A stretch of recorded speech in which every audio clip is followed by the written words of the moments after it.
Welcome to Vision Plus, a program featuring a positive outlook, dealing with everyday situations of marriage, children, and business. Believing Philippians 4:13, I can do all things through Christ who gives me strength.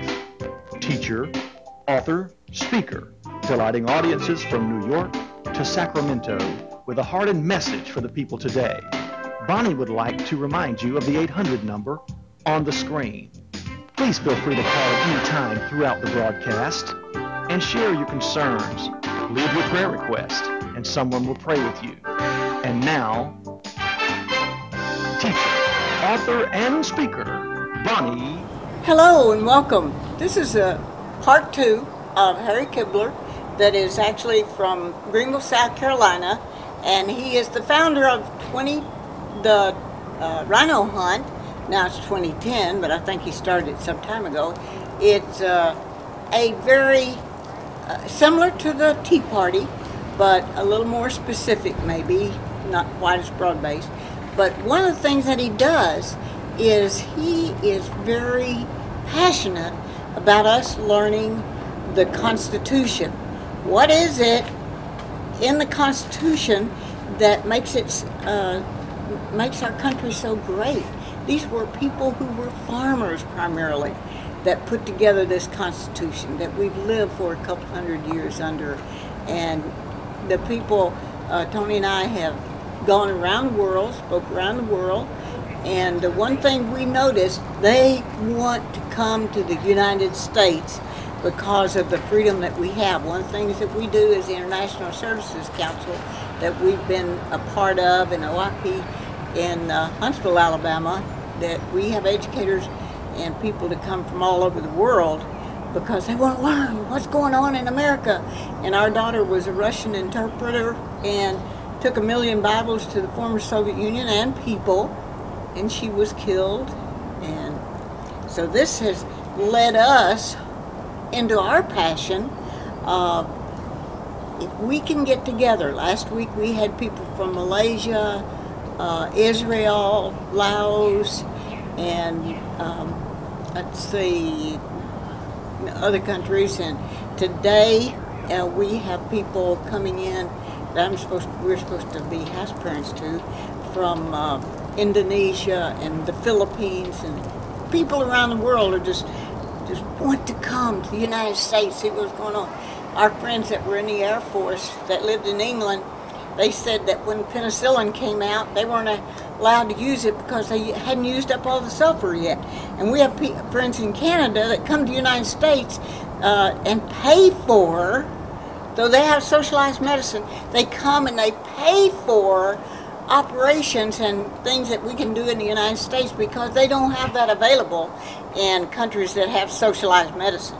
Well, here we want to find out and give you an opportunity to find out about exactly our country was built on freedom of religion, not freedom from a religion, but freedom of religion, and the people.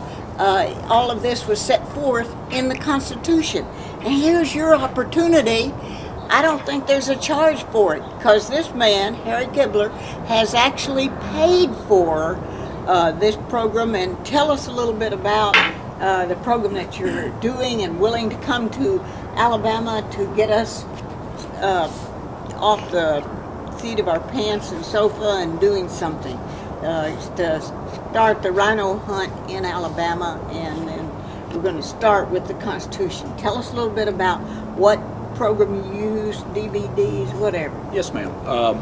We use a program that was designed by the National Center for Constitutional Studies. I think it was designed at a Christian college.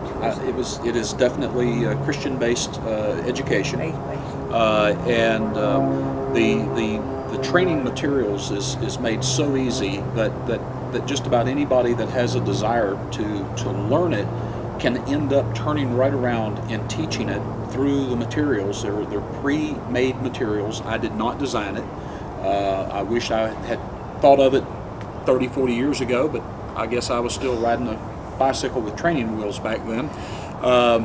But anyhow, this material will take a person, regardless of their level of knowledge about the Constitution, and will give them a firm foundation of the Founding Fathers' vision for our nation. It will train them so that they understand that the Founding Fathers were great men of spiritual beliefs. They were well read on other cultures and civilizations from the past, and they understood what worked and what didn't work. And they took all of that knowledge, their spiritual beliefs, their knowledge of written history, their knowledge of other civilizations that had what at the time would have been a form of government that ultimately failed, and they were able to pick out the things that made a government successful and things that caused the collapse of government. And as I said last night in our meeting, all through mankind's existence, the amount of freedom that the human existence, the human mankind has experienced has been like a pendulum. And it would swing from practically being in slavery under a dictator or a tyrant, a king, to having total freedom without any form of government, which is tyranny. I'm sorry, it is anarchy. No government at all. And the Founding Fathers wanted to develop a form of government that would put a chain around that type of freedom so that it was not a pendulum swinging from one extreme to the other. And through their collaborative effort, we ended up with our Constitution, our Declaration of Independence, our Constitution, our Bill of Rights. And you know, those things were brought through the Federalist Papers, and you know, really it wasn't something done overnight. And you mentioned about education. When I was coming through high school, what little bit we talked about our Constitution, our Founding Fathers, you know, they all got together in Philadelphia and they wrote this document. And I just kind of pictured in my mind's eye at that time that they were a bunch of friends, and you know, they came together and they probably had some cake and coffee or tea or whatever, and it was just a wonderful, friendly discussion. It wasn't such a friendly discussion all the time. There was heated debate. You know, so this is what we were given. And I believe, if I'm correct, that when Benjamin Franklin walked out of the building there in Philadelphia, he was asked, "What form of government did you give us?" And his response was, "A republic, if you can keep it." Now, our Founding Fathers may have given us a republic, but Benjamin Franklin instantly knew that it would be up to us to keep it. Well, we can't keep something that we don't understand. We underappreciate it. When I was a small child, my uncle, who served in World War II, gave me a lot of foreign currency that he had obtained when he was over in France and Germany and during the war. And I didn't know the value of it as a child. And I wasted it away. I traded, who knows what the value was, but I traded something of now known significant value for a piece of candy or a piece of gum at school. It's because I didn't understand the value. And many of us, we don't fully understand or appreciate the value of the document, our U.S. Constitution. That document doesn't give us our freedoms. That document ensures our freedoms. Our Founding Fathers said that there are unalienable rights that were given to us by God, our Creator. Those rights consist of things such as life, liberty, and the pursuit of happiness. Liberty, as I explain it to folks, is like if you take money and put it in the bank. That's your money. You can make a decision at some point how to spend it. You can spend it for food or shelter or clothing or entertainment or taking trips, whatever. It's liberty. Freedom is when you put into use the liberty that you have, such as deciding how to take your money and spend it. They're not synonymous. They're certainly related, but they don't mean the same thing. Liberty is having the choice of how to use those freedoms.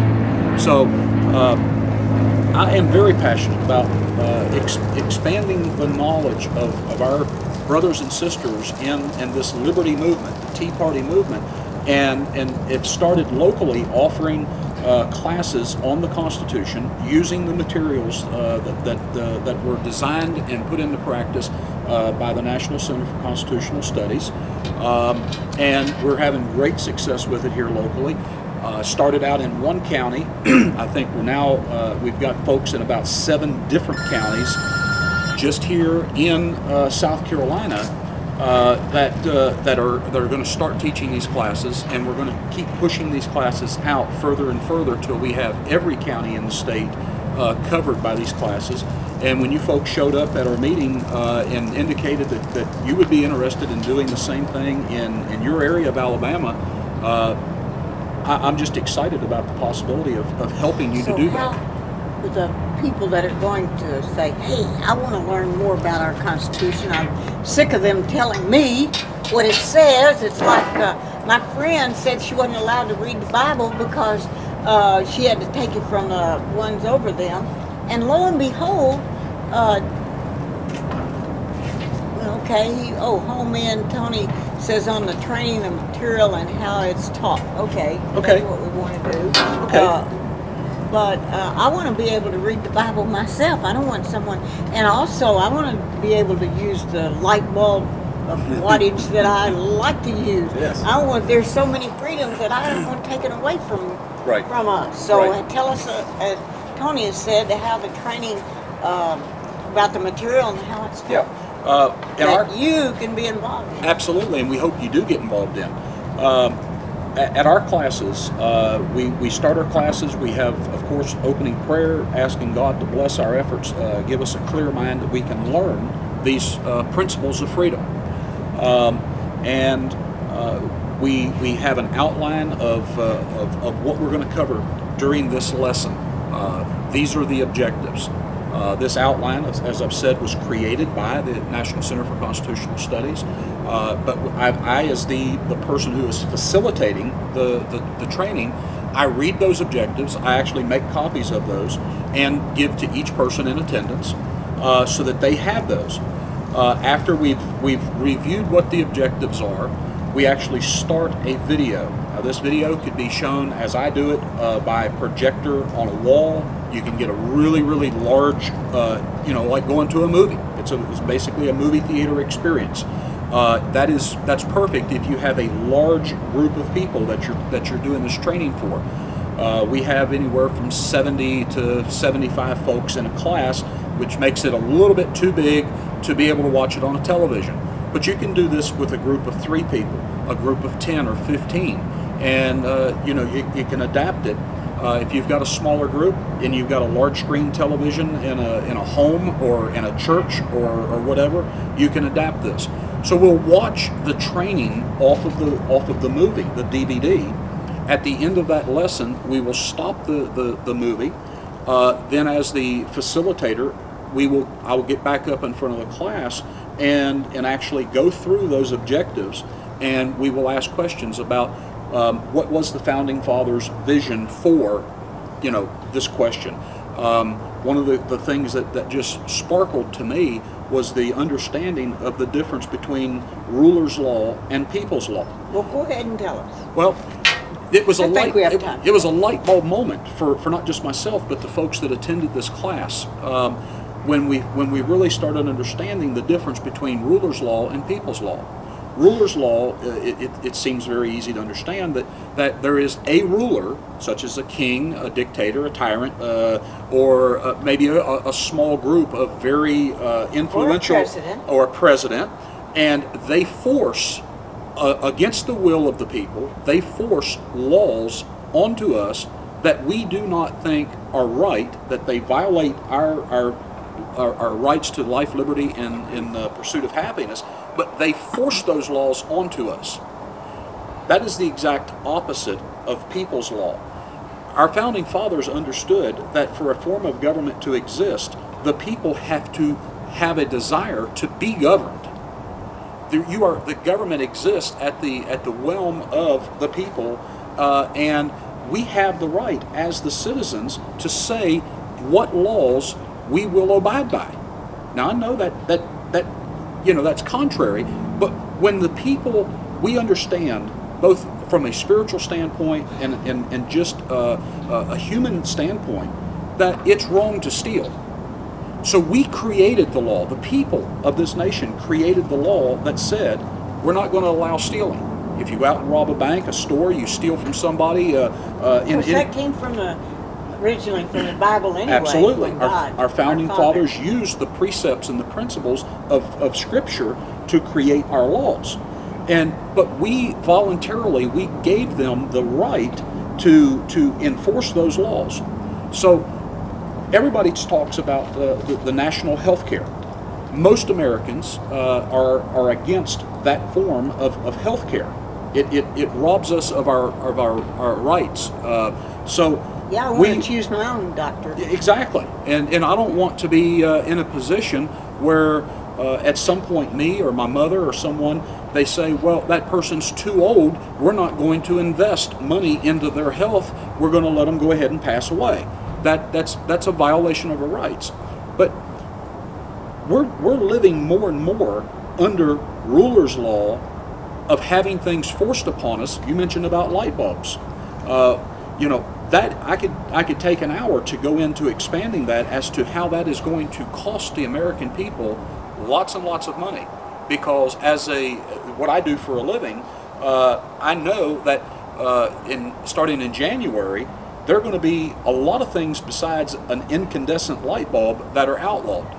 There are already fluorescent fixtures that are being outlawed. They've already been outlawed. And when those fixtures go bad, starting in January, it is going to cost a tremendous amount more money to update those. And that money, as a business, is going to have to pass down to the consumer.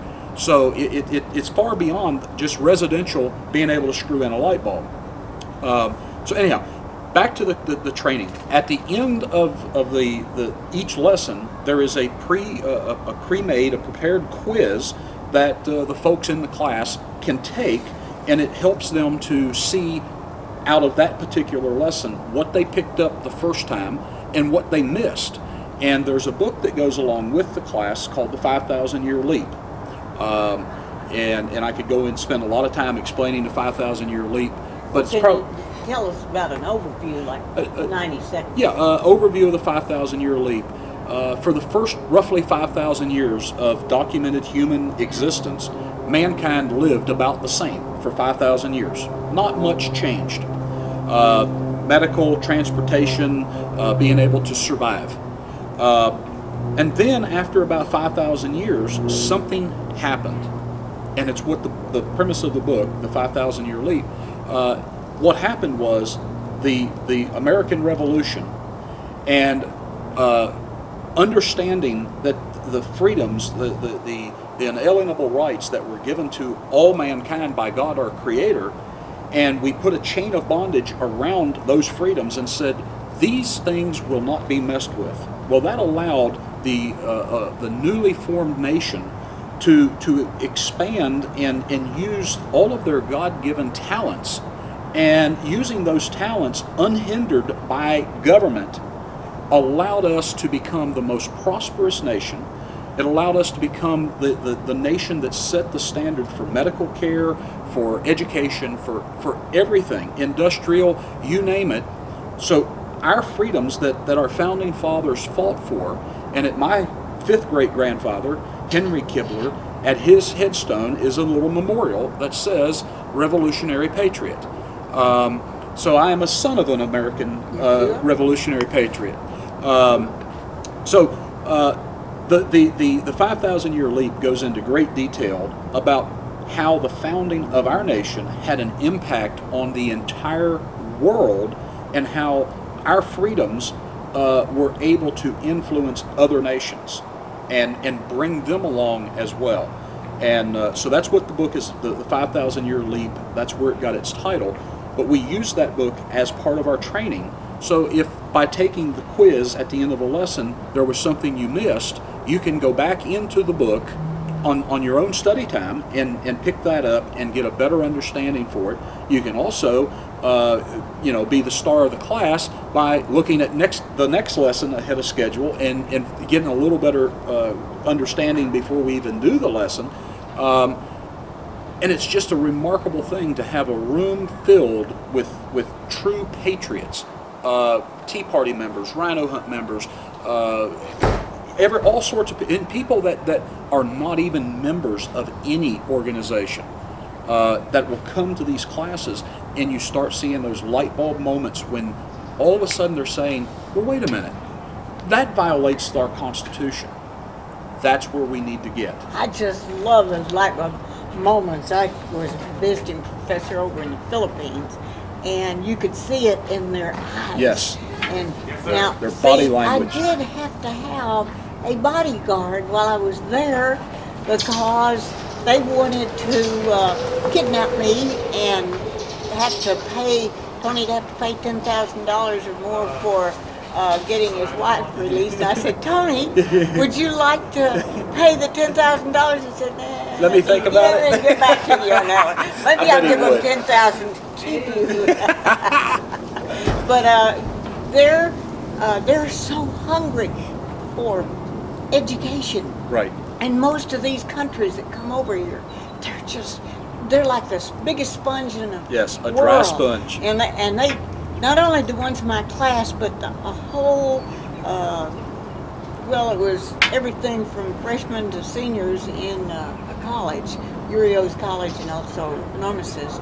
And they'd stand outside the door, 60, 80 people just leaving the door open just so they could just get something out what we teach in America. Absolutely. And they want that so desperately. Isn't it a shame that folks in other countries are so desperately seeking our way of government, and we have it, and we neglect it and take it for granted? My friend, Nito Cabine, High Point, North Carolina, now is the president of the bank and president of, I think he owns the bank, but he's president of High Point University. He came here, didn't know the language, didn't have any money, would stay up till 2 in the morning studying the language, up again in the morning at 5 or 6 o'clock, and he is now a I don't know if it's with a B or an M, but a lot of money. But he worked hard. He had that desire that he's from Lebanon, and I think sometimes my own children didn't get a college education, dropped out of college for whatever excuse sometimes, and I think, how do we not get the message across? How did I not get the message across? Right, absolutely. And I picked cotton, and I'm bound and determined I'm going to get a college. Absolutely. I went. That's where our nation is starving. We're dying on the vine. We're starving for true leaders to step up. A leader is somebody that is the first to do something. That's what a leader is. The lead dog in an Alaskan sled race, the lead dog is the dog that's out front. Mm-hmm. And we need leaders. And thank God for the Tea Party movement. We've got Rhino Hunt the Rhino Hunt. We've got folks that are waking up, and some of them have been awake a lot longer than I have. But we've got folks that are now waking up, and they're leading. Leading is not comfortable. It's not. Usually you're not liked by everybody. Absolutely. Of course, you can't be liked by everybody anyway. 10% not going to like you no matter what. Right. I'd rather be right than liked. That's right. That's correct. And have that influence to step out and not worry about whether you're going to be liked or not. If you're doing something that can bring hope to yourself and your family and your neighbors, and where they will say, okay, I see what he's talking about. The light bulb goes on. Light bulb moment. Yeah. Well, we have just a couple, maybe another 90 seconds. So, we can set this anytime, basically. Yes. Probably usually a weekend, since you work 40 hours a week. Yep. What's your job? I am the facilities director. I'm on a management team for a local health and fitness club, a chain of health and fitness clubs. Glorified maintenance man is what I am. Hey, that's what it takes. That's all of us. Is we are all just working to make it. I look around sometimes and think, we're all just working to make it. Absolutely. pay our bills at the end of the month. Well, thank you so much. Thank you. And, I have really tell enjoyed your wife meeting thank you for allowing you to come over this Saturday morning. Absolutely. And your 18, 19-year-old daughters, Yes, so ma'am. that you could be here. And we thank Tony for taking out Absolutely. from his busy schedule also, because he Absolutely. he had 3 days a week he works at a real job and the chief engineer, and then the other 4 days he has another job, Design Dynamics, that he works on. Goes to church, manages me, whatever. Thank you, Tony. And we're glad you joined us, and if you'd be interested in the classes, there's no charge for them. The only thing I ask that they pay for is the cost of the book, the 5,000 Year Leap, and that's $5. I can't buy a book for these days for $5, so that you will be a winner for that. I'm Bonnie Libhart. Bless your heart for watching.